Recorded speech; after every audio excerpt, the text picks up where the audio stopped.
va participer à la manifestation et qui reçoit plein de beaux textes d'encouragement comme tapette, suceur de bites de journalistes, parle en ton nom et pas au nom du Québec, je te souhaite une myocardite à cause de vaccins suivi d'un suicide à cause du confinement au nom de tous les camionneurs. C'est le fun de recevoir des beaux messages comme ça. Donc, il est avec nous, Frédéric Bisson, bonjour. Bonjour, je viens juste d'en avoir un aussi de quelqu'un qui me dit une petite corde, un lampadaire, ça fait un job, on a hâte de partir après toi. C'est le genre de message que je reçois. Ouais. Mais ça, là, c'est vos confrères, le consoeur camionneur. Là, quand la prochaine fois vous allez être en camion, là, puis vous allez arrêter dans un petit stop, là, vous allez vous demander, le camion qui est stationné à côté de moi, c'est-tu un de ces bozos-là qui m'a écrit ça?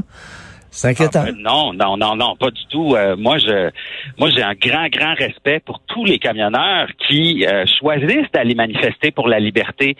Ce que j'ai vu là comme manifestation pacifique puis tout ça, j'ai trouvé ça beau. Je suis pas nécessairement d'accord avec tout ce qu'ils réclament en termes de liberté, mais les gens qui manifestent dans la paix puis dans l'harmonie, c'était beau quand même ce qu'il y avait à Ottawa. Puis je vais vous le dire, moi quand j'ai conduit sur la 401 jusqu'à Toronto, maintenant t'as une équipe de hockey qui attendent les camions, puis là, je suis arrivé, ils m'ont levé leur bâton de hockey en hommage, puis c'était marqué « Thank you, truckers », puis tout ça.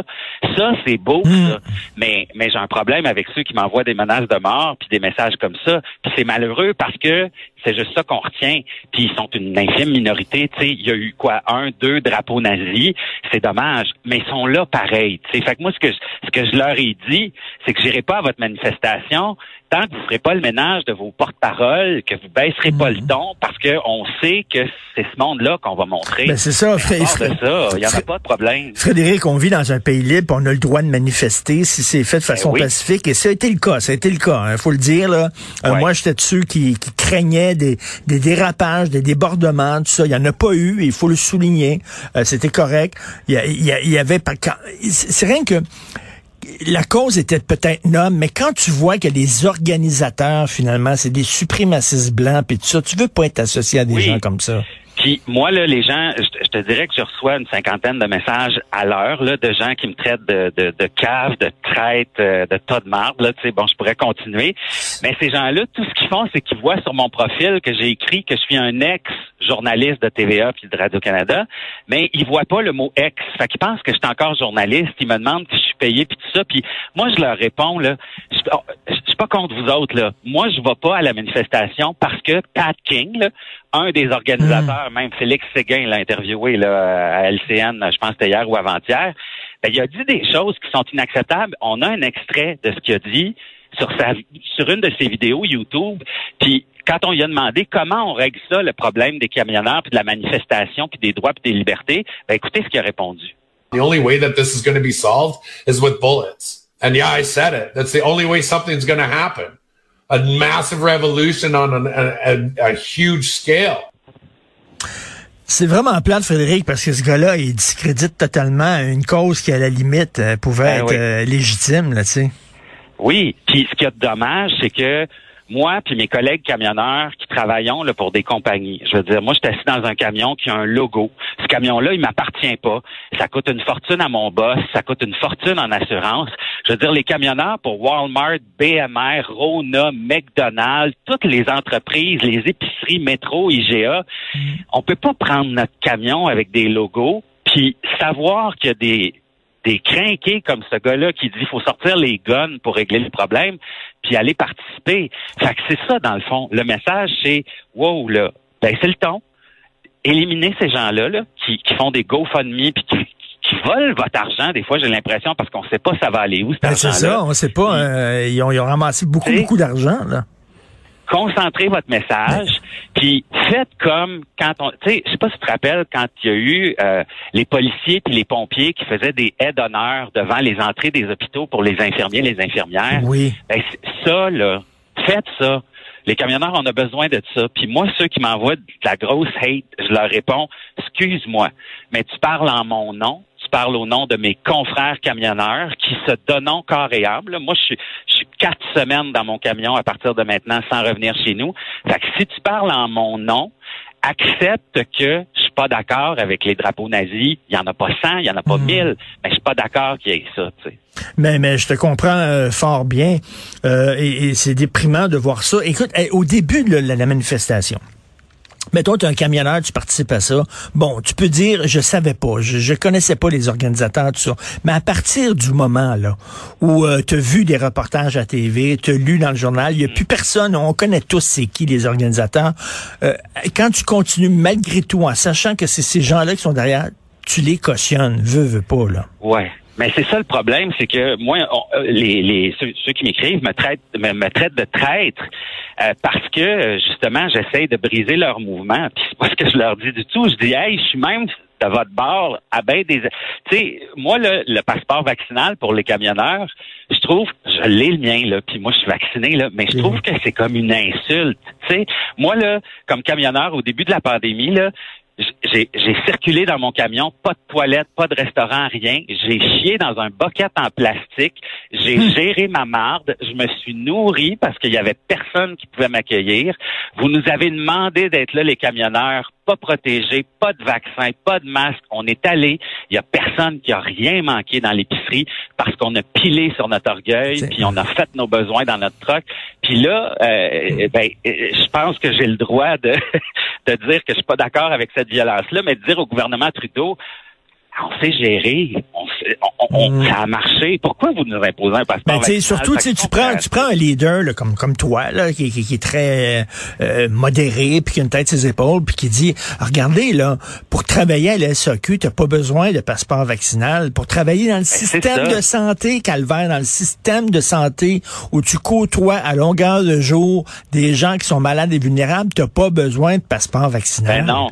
Ben Richard, je vais te donner un exemple. Moi, je travaille aux États-Unis, là, puis ce que j'aime, entre autres, c'est que ici, les mesures sanitaires sont pas obligatoires. J'arrive, là, mettons, là, je suis stationné dans un truck stop. À côté de la porte, c'est marqué « Nous vous recommandons de porter un masque. Cependant, si vous choisissez de pas le faire, nous vous demandons d'être courtois et prudent. » Ben moi, là, ça me donne envie de le porter, mon masque, parce que je me sens pas obligé de le faire. Puis je pense qu'on est rendu là au Québec, là, on devrait transitionner vers... moi, j'aimerais ça que mon premier ministre me dise « Hey, la population, OK, là, vous savez qu'il faut se faire vacciner, là. Vous le savez, là, que les mesures sanitaires existent, là. C'est pas comme vous étiez pas au courant. Ben, on vous fait confiance, les Québécois, là, puis on vous redonne le contrôle, prenez-vous en main. Tu sais, c'est comme en ce moment, j'ai l'impression qu'on pointe les non-vaccinés là, puis on en fait des, tu sais, on les assit sur une petite chaise en bois avec un gros projecteur, puis on les menace, puis on leur crée de la colère. Tu sais, je veux dire, c'est ça. Là, je pense qu'il faut changer le ton. Et les camionneurs, là, corrige-moi si je fais erreur, Frédéric, mais moi je dis que c'est les cow-boys des temps modernes. Tu sais, c'est une mentalité particulière. Camionneur, c'est que t'es indépendant. Tu sais, tu fais tes affaires, t'es un peu loner, donc c'est très difficile d'imposer des mesures très sévères à des gens qui veulent pas par leur personnalité sont assez individualistes quand même. Mais le mot, tu l'as dit, c'est imposer. Oui, on est individualiste. Je veux dire, moi, j'ai quitté ma job de journaliste parce que j'étais un loner. J'étais un gars indépendant. J'aime ça, la liberté. J'étais tanné un peu de parler de COVID comme journaliste. Puis j'étais surtout tanné de me lever à 3 heures du matin. Fait que j'ai fait comme, moi, j'aime ça, tu sais, être en camion puis tout ça. Puis ce que je réalise, là, c'est que les camionneurs sont extrêmement solidaires. C'est une fraternité. Et c'est vrai qu'en ce moment, on a l'impression qu'on est tous fâchés, là. Mais non, on est assis dans nos camions, là. Moi, dans 20 minutes, là, je m'en vais livrer des produits québécois à Omaha, Nebraska, puis je me rends comme ça jusqu'en Californie, puis ramasser des choses que je vais ramener au Québec, tu sais. On a une belle solidarité. Il faut que le gouvernement nous fasse attention. Tu peux pas arriver puis dire, hey, nous autres, on a chié dans nos camions pour s'assurer que vous ayez de quoi à manger. Viens pas nous imposer puis nous dire qu'on sait pas comment se gérer en obligeant un passeport vaccinal, tu sais. Puis moi, je suis pour le passeport vaccinal, là. Mais Colin, je pense qu'on n'est pas le bon public. Mais comment ça se fait? Il y a des gens qui, tu sais, je t'écoute, là, veux dire, t'es pas contre les camionneurs. Tu sais, comment ça se fait qu'il y en a encore de ta gang qui te menacent puis qui t'engueulent? Ils comprennent ni du cul ni de la tête ou quoi? parce qu'ils lisent le titre d'un article du Journal de Montréal qui disait « Je ne vais pas manifester ». Puis ensuite, ils mettent une photo à côté de mon profil où ça dit « ex-journaliste de TVA et Radio-Canada », mais ils ont encerclé le mot « journaliste », fait qu'on voit pas le mot « ex ». Fait que c'est pour ça, c'est juste ça. Mais là, sérieusement, le Richard, je leur réponds tous individuellement. Et encore là, à l'instant, là, celui qui m'a dit ça va prendre une petite corde, un lampadaire, puis on va régler ta job, là, j'ai envoyé des messages audio. On a fini la conversation en disant hey, excuse-moi, man, j'ai vraiment été dans le champ. Puis je leur dis allez sur j'ai un blog là, sur les camionneurs, j'explique c'est quoi, tu sais, je suis de votre bord. Oui, je suis vacciné, oui, je mets mon masque, mais je suis de votre bord, je suis juste en train de dire faites le ménage de vos porte-paroles, puis baissez le ton, puis on va réussir à s'entendre. Et en terminant, t'aimes ça, toi, cette liberté-là d'être sur la route, là, puis... Ben oui. Je veux dire, moi, là, je sais qu'il faut que je sois à Los Angeles lundi prochain. Fait que d'ici là, je fais ce que je veux, je vais où je veux, je prends, c'est sûr, je fais pas un détour par Miami, mais je conduis, je me lève à l'heure que je veux, je me couche à l'endroit que je veux, j'arrête de prendre des photos, j'ai mon drone, mon appareil photo, puis je jase avec des collègues, je décide d'aller visiter des affaires, c'est extraordinaire comme vie, là. Puis je voyage avec mes 2 chats dans le camion en plus. Fait que tu regrettes pas ton ancienne vie pantoute? Depuis 2-3 jours, je me dis j'aurais peut-être dû me faire ma gueule. Mais non, je ne regrette pas mon ancienne vie du tout. Eh ben Frédéric, là, profite de ta liberté en masse, puis merci pour ton franc-parler. Hein? Liberté, pas liberté, liberté. Liberté, la vraie, là, c'est ça. Merci beaucoup, Frédéric Bastien. Frédéric Bisson, pardon. Merci beaucoup. Bonne journée. Sois prudent sur les routes.